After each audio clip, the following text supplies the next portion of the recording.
Alright guys, we're reacting to the Together, brand meet new new faces on this adventure Destiny 2 Final who Shape become reveal. lifelong companions. Now, together, we approach the final shape. Let's get it, baby. We're about to embark on the last expedition of Destiny's first saga. So let's be clear about the stakes. In the final shape, you will go inside the Traveler. The journey will be difficult. And what awaits you on the other side of this trek is nothing less than the deadliest entity we have ever faced. There will be no open betas. There aren't going to be any guides on the internet telling you how to handle what's to come. Whether you've been with us from the beginning, joined us somewhere along the road, or are looking at Destiny for the first time, anybody who shows up on launch day is going to be greeted with this same uncharted world. A vacuum-sealed experience begging for you to be the first person to peel it open. So today is your invitation to go forth and adventure. Let's see it. Get all this stuff out of here. The final shape, here we go. Okay, starts from the beginning, the Cosmodrome.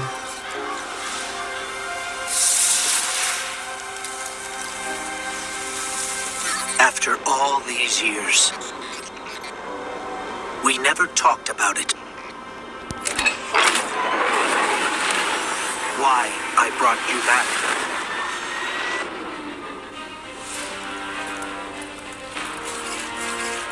Okay. Why you were chosen. So it's kind of like an in-game type thing. Reality looks like it's collapsing upon itself. Going back to everything where it all started. The truth is, I didn't know then. It was just a feeling.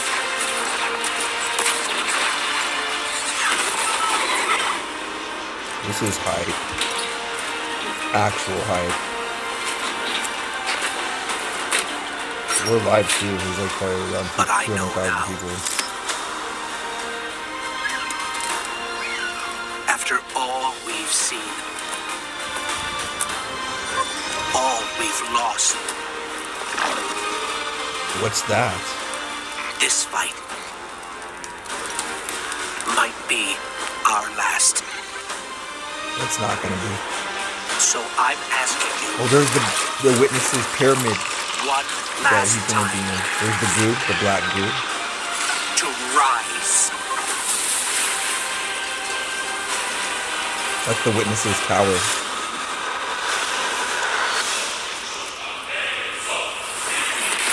This looks crazy. Destiny 2, the final shape.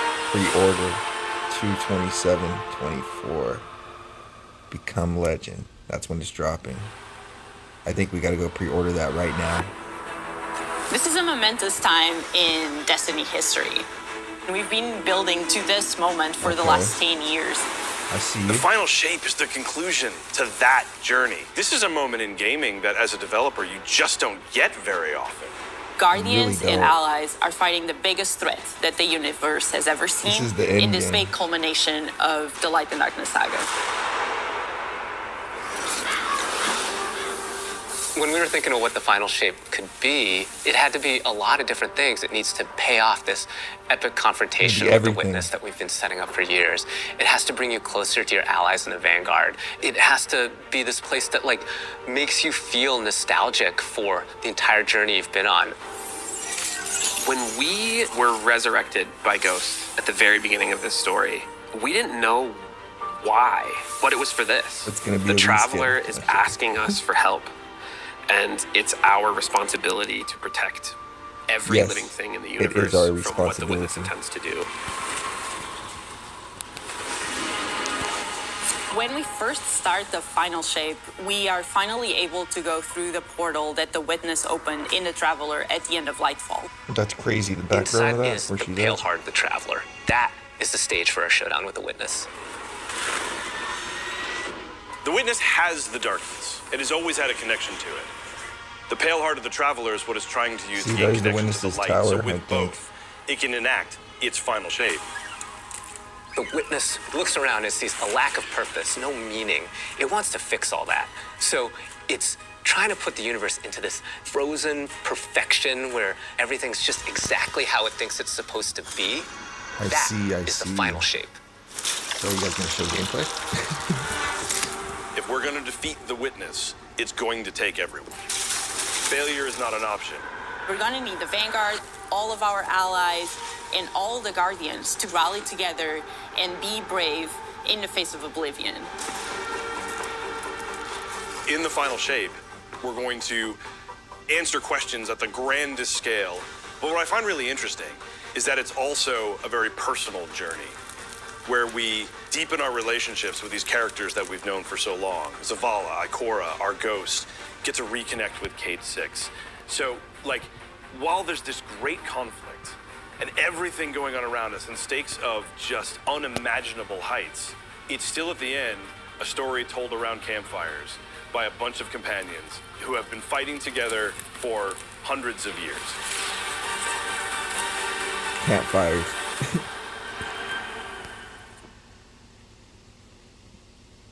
All right. In the final shape, we're going through the portal that the witness has Gameplay, opened up alpha. to confront it and stop the final shape. Inside the Traveler is this infinite, vast, unknowable. And we're landing on the Pale Heart, which is a fraction of really what is inside the Traveler. It's just a little bit of what's inside, huh? The Pale Heart is weird. It's a little strange. It makes you feel a bit uncomfortable. And it is also just so cool and artistic in the Pale best Heart. way. The witness entered well ahead of any guardians, and so it's had time to kind of shape what's there. When our guardian enters, the rest of the Pale Heart starts getting shaped also around what we've experienced. This is the Traveler recreating the world in front I of you as see. it saw on your journey. One of the most memorable locales from Destiny's past is the D1 Tower. It's really a labor of love from the Destiny team. Yes, The the final tower's shape means coming so back. much to everyone who's building it, and I think players are really going to be able to see that. The Pale Heart is our very first linear destination that we've ever done. I would love it if players felt that they began their journey in a place of safety and feel it escalate in danger, in surrealness, because there is this beautiful evolution of the space. They see things that are more and more wrong as they begin to go towards the witness's monolith. It's kind of this omnipresent, foreboding thing off in the distance. The The weirdest tower. things happen as you get closer to the monolith in the form of reshaping. Kind of like deconstructing things and putting them back together just wrong. The sense of scale you get out there, like as you're exploring these spaces and you're jumping on these reshaped cuboids of Earth, you feel tiny as a Guardian. You feel alone. You feel like you are not the force to be reckoned with that you have been. You're not the God Slayer right now. You're just this little person jumping from these massive pieces to massive pieces. One of the things that we really tried to also capture is that the witness keeps throwing everything it has at you. And so you're going to fight these new enemies, the subjugators. The subjugators. Subjugators are the new unit you're going to be facing in the final shape. New They enemy. have an enhanced power set. Look like tormentors, kind of, They're or like performing wolf. stasis powers and strand powers to face the Guardian, well, in support of all the other enemies you're fighting too. They bring something entirely new to the battlefield, which is kind of this element of control. They're back there pinging away with stasis abilities, throwing crystals at you, freezing you in place, tangling you up. Tangling you up. Do we get the third subclass? Where's it at? We're focusing you on the campaign and only the campaign. It's the most important thing in the universe at that moment. You have to stop the final shape from happening. And for that, we do need the help with our allies. And so we're going to make sure that the core Vanguard team gets back together. Zavala and Ikora and Cade. The campaign is just the start of the Pale Heart. After you've reached the monolith and finished the campaign, we open up the entire destination. And so the entire Pale Heart is going to react to you and what you are doing. I see. The campaign in the final shape doesn't really end with the final mission. The raids are where you defeat like the big bosses. So it's only natural that when you are going to confront the witness, you're going to do that in the raid. But that might not be enough. This is a moment where we need to rally all Guardians to be able to overcome the final shape and the witness. That's crazy. Apocalyptic. Harnessing the light. In the final shape, we are inside the Traveler. Very close to this energy. This allows us to have new supers. Arc, Solar, Void. We want to create something that turns you into an offensive powerhouse, but also can benefit your allies in a support capacity. Dark red. There is this thread of team play and like working with your friends to overcome the odds.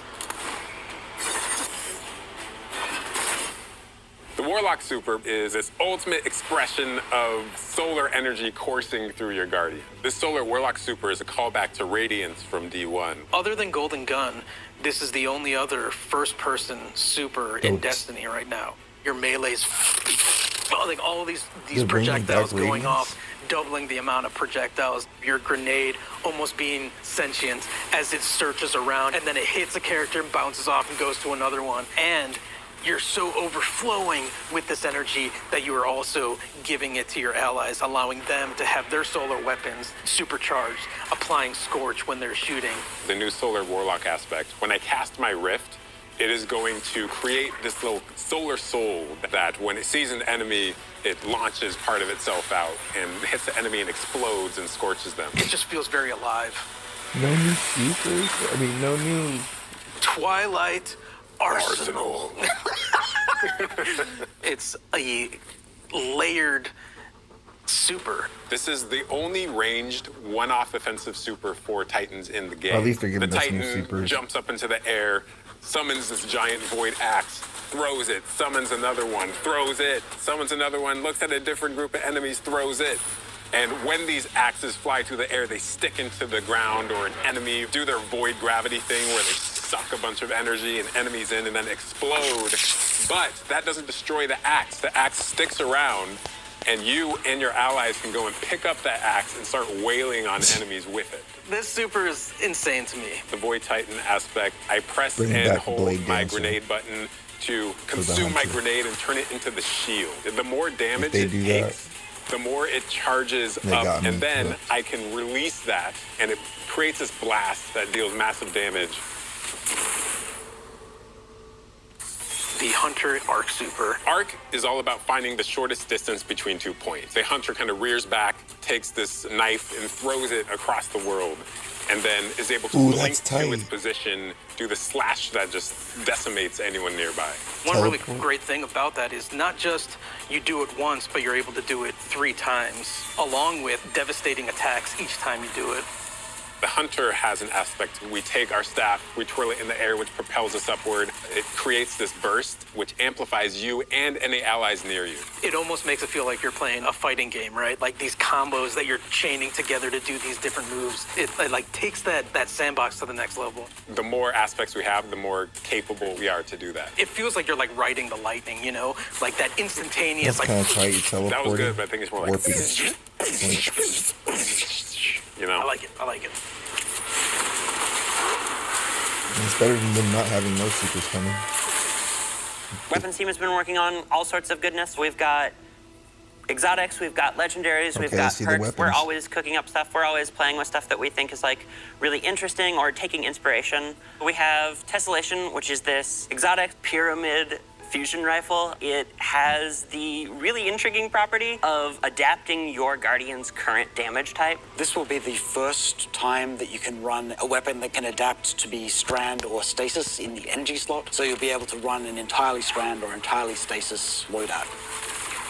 Tessellation has the additional property that you can special reload to reshape your grenade and suck it into the weapon, and then fire out a super destructive single projectile. That's a really special weapon. What's the one specific exotic that I can make that's like really zany that you would like right now? What if Golden Gun was a sniper rifle? What if you could harness the might of the Traveler? You know, we had a moment where we saw that Traveler Beam cutscene. I know people on Weapons went, I kind of want that. You're like, that is incredibly dope.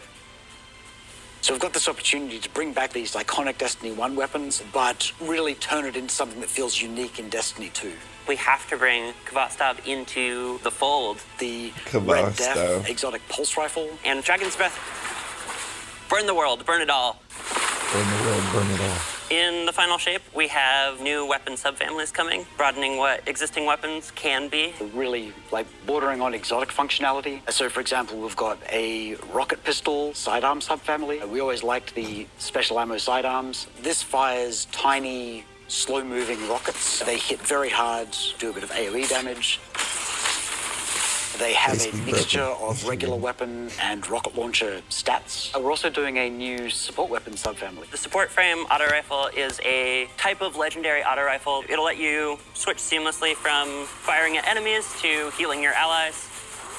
I'm really excited to bring it to dungeons and keep my team alive, honestly. Let's get it.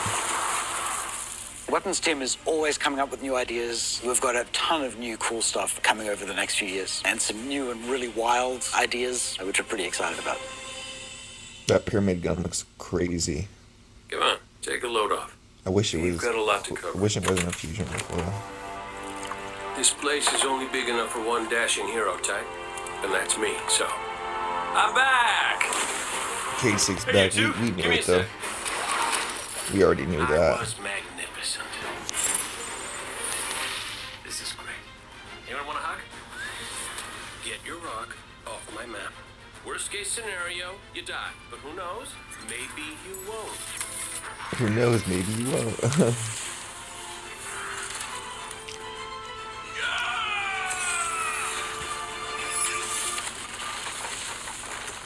Well, better get back to it. Just like nothing ever happened.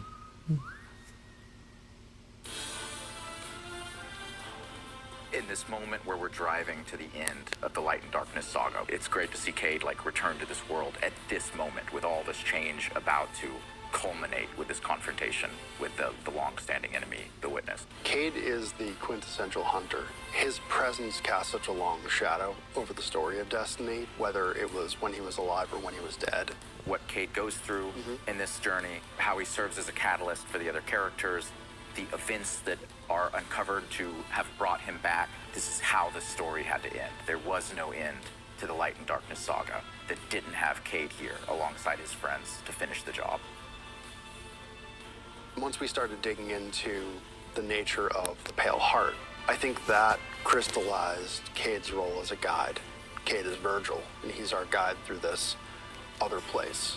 Cade is the one who is the most appropriate person to be the guide, because that's his job. That's always been his job. Cade is that guy. It just feels so natural for Nathan to be back in the booth. It felt amazing to just see him slip back into the role, like, without missing a beat. Right, instantly.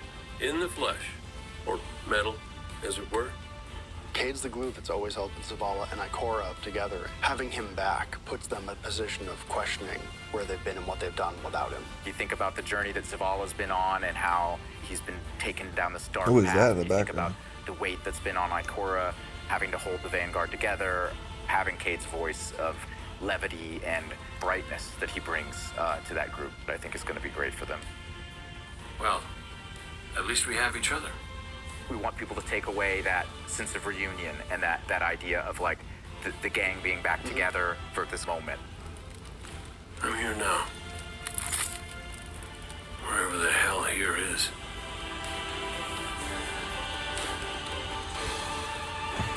Crazy. Cade 6 coming back.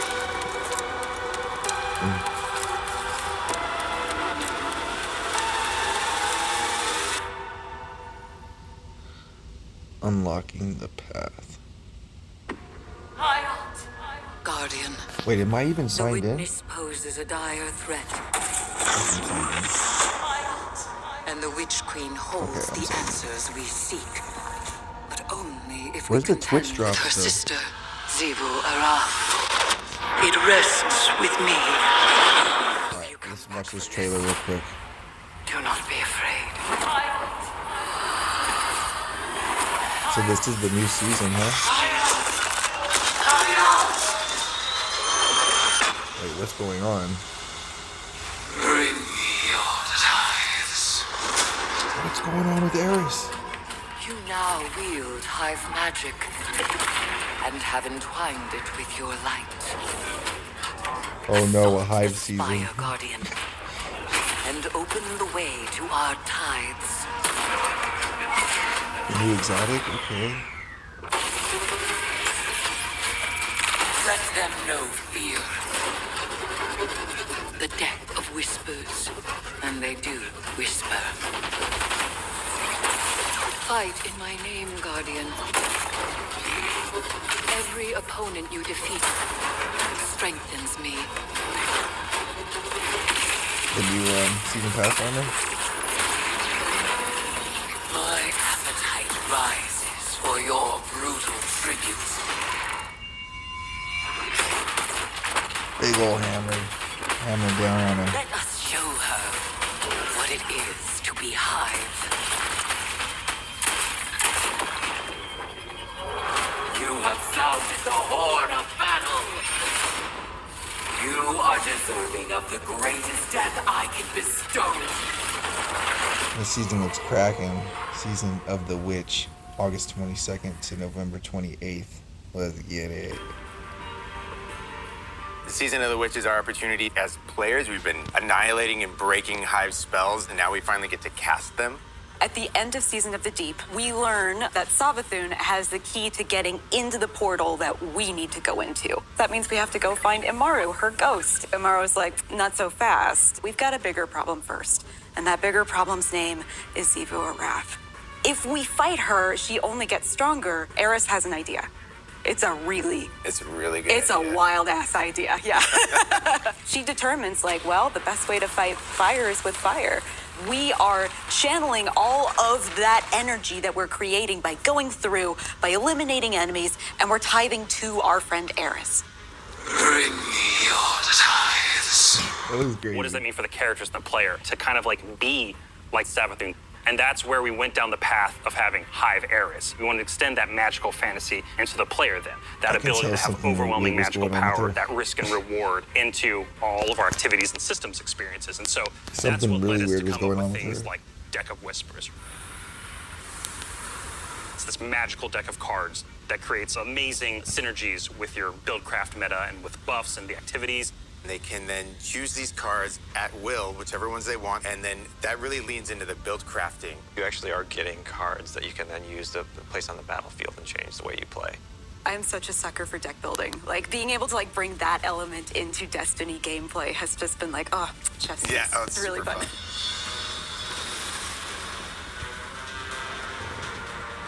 That's building. So we've got two brand new seasonal activities What? coming We're gonna with be able to make Season of the Yu-Gi-Oh Witch. decks? We've got Altars of Summoning and Savathun's Spire. Savathun's Spire is our new 3-player offensive. You're doing a lot more with the Lucent Hive magic, but it's got a Savathun's high amount Spire. of combatant density. It's got New, additional random activity we get, encounters that you finally. can come across. The Witch's Spire itself, Savathun's Spire, was like her reliquary It's for like all a these different wannabe magical Witness experiments Spire, as huh? she was learning the light. You're there in order to learn as much as you can in order to become a master spellcaster, right? To become like Savathun. The I Altar wanna of be Summoning's like activity is really Savathun. exciting because you can spend like 20 minutes in Just it or you joking. can spend 2 hours in it. It's a 3-player experience that you can hop in and hop out of. Hop As in, you're hop going through out, this just wreck. activity, you're filling the tithing bucket. As that tithing bucket is filled up, you'll get progressively more rewards. And then finally at the end, it'll cash out and you'll get a whole mess of rewards. Get all the We rewards really you wanted need. to make sure that there was Sorry, a home guys. for any exotic mission making sure I'm content coming logged in into my seasons Twitch. after the year has passed. And so we developed what we're calling the exotic mission rotator. Right away, we're getting Presage, Vox Obscura, and Operation Seraph Shield. This is some of the most fun content the team has making. It's some of the content the fans and players of Destiny love the most. So the yeah, most basically like exciting exotic thing missions outside of coming just back the and missions stuff. themselves is that every time we put a mission inside of that rotator, the exotic that comes alongside of it will become craftable. I thought we were getting new supers. I'm kind of upset. With Season of the Witch, we have a brand new Vex lo-fi PvP map coming. It's really exciting. It's got a bunch of really tight gameplay experiences. We wanted to make sure that we focused the combat a little bit more. With the new Vex network map, we really wanted to make sure we hit. It's like, hey, you're shoulder to shoulder more often. There's not as much deep sight lines that you're interacting with. And a lot of the flow of the map is actually built around this like kind of central pillar of the Vex network that you're orienting around. And there's also some modes coming too, right? We've got a new PvP game mode coming that's all about relics. It's about multiple relics, so We it's know not all- just one, all about like the this. Scorch game mode from the past. So we've got the shield coming from Vault of Glass. We've got the spear back from Season of the Risen. And we got the scythe from Season of the Haunted. Yeah, so you're going to be reaping Guardians with that thing. It's a lot more tactical gameplay.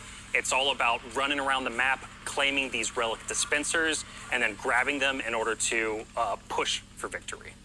I will Season take of the what Witch. I need. The words in my throat are the weapon in my fist. We were feeling pretty Hyvey this season, obviously. There's something in the air. And so when thinking about, like, what's a good raid reprisal that would really suit this very Hyvey season, there's only one answer. Crota's End. The Dark Below. I have seen what the Hive My calls favorite raid. a god. Oh, I have to play this raid. Open to all players today.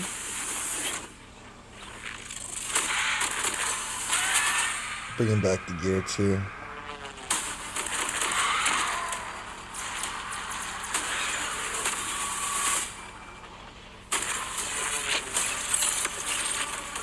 Only a true weapon Necrochasm. can stop his wrath.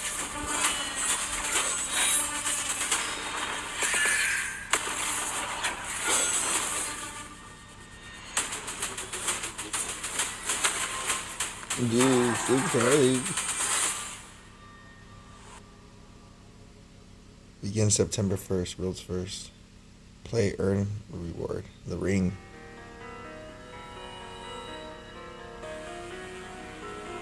Heading into the final shape, we really want to rally all Guardians at the end of the Light and Darkness saga. We want to reduce those power barriers as well as catch people up on key story beats and make sure that they have a really great and easy time connecting with other players. In the final shape, we're trying to find ways to make power more simple and easy to understand and also lowering the barrier to entry. It's going to make it easier for players who have not been able to jump into the game easily because they were held back by the challenges in grinding for the power levels that are required by these different activities. One of the major changes that's going to be happening starting with the final shape is there are going to be a certain number of activities that are going to be power fixed. So it doesn't matter kind of what power level you are going into it, you're always going to be able to approach it. There's still going to be tiers of difficulty that you can do, things that are just meant to be experienced a certain way. Things like Nightfall strikes that will still have power enabled, and that's where we're really going to focus the whole power climb. The raids, the contest modes that everybody loves to engage with, that experience is fundamentally going to be staying the same. I'm excited for this because I think there will be a lot more clarity for players in terms of understanding the relative difficulty of things, where they sit now in the spectrum. One way that we're trying to do that is making it easier for new players I to see. engage with you. So we're introducing something that we're calling Fire Team Power. You can actually bring your friends along to play any dungeons and raids in the game without having to wait them to be at a certain power level. the person with the highest power in your fire team is actually going to bring all the others close to their power level, which means that there's no barriers really for any other guardian to join you in this high level content. When it's combined with Fireteam Finder, it also allows you to find strangers, people you've never played with before, and have that same experience. That's all regardless of the power level of you and the rest of the people in your fire team.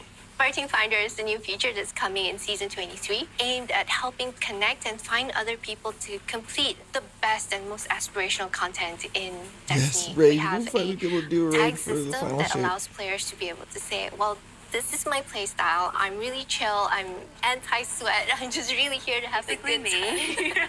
Exactly. Tags really allows players to show a little bit more personality, show a little bit more about what they're about. I think what's really great about it is with this launch, we're also looking at including inclusion tags. As an example, one of the inclusion tags that we have are for colorblind players. Hopefully the inclusion tags will bring players closer to finding their community and even closer to the people that they're playing with. So once a listing goes live, players will be put into a listing lobby where players can gather, they can communicate with each other. So we wanted to make it as convenient and as easy as possible for players to not just sit and stare at a screen for a long time while their listing actually fills up. As a gamer who's typically more solo, I'm especially excited about this because it really is about helping reduce that anxiety and burden that comes with Helping trying the to make solo a new players. connection. Let's go.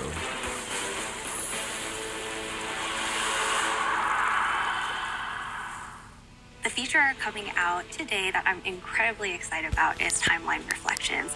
Essentially what we have done is we went back to previous expansions and pulled out missions that we felt really represent key narrative beats within our story. We are going to have a mission for Forsaken, a mission for Beyond Light, as well as a mission for Witch Queen. Thanks for the memories, Guardian. The neat thing about these missions is they're not going to be like one-to-one for how you would experience them in the campaign. You're also going to get additional pieces of narrative fed to you to like identify like, hey, this is why it's important that this happened, and here are the people you met along the way. A really big one that's really timely for Final Shape is Cade's last stand from Forsaken. This is a moment that a lot of players, new and old, are going to come back to Destiny. I think this is just the right time to introduce features that are going to allow those players to jump right in and find people to play with and enjoy this content regardless of their power level.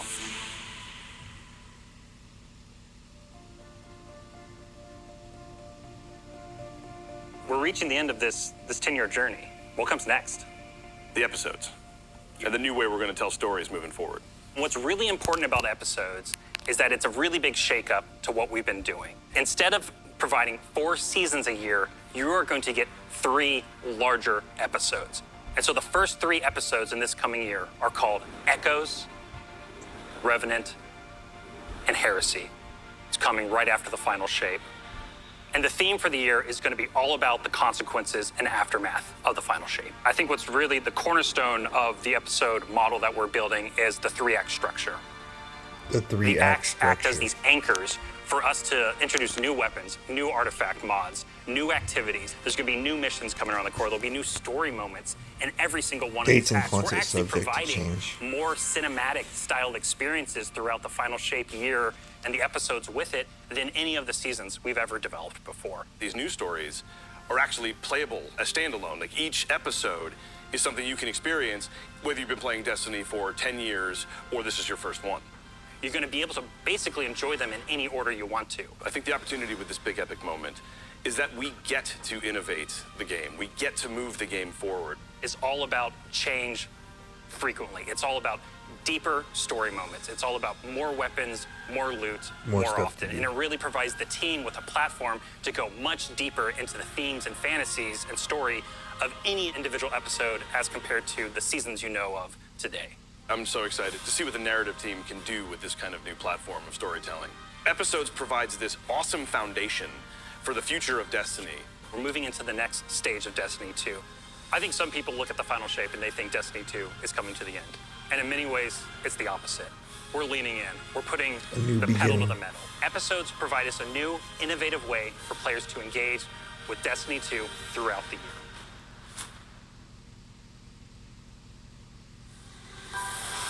What makes a guardian a guardian? Devotion, bravery, sacrifice. We know that we were chosen for a reason. By something greater than ourselves. Guardian. Guardian? Eyes up, Guardian. Shaped by the fires of each new battle. So that's basically everything. I'm gonna have to go to this other part of the stream. Hold on, guys.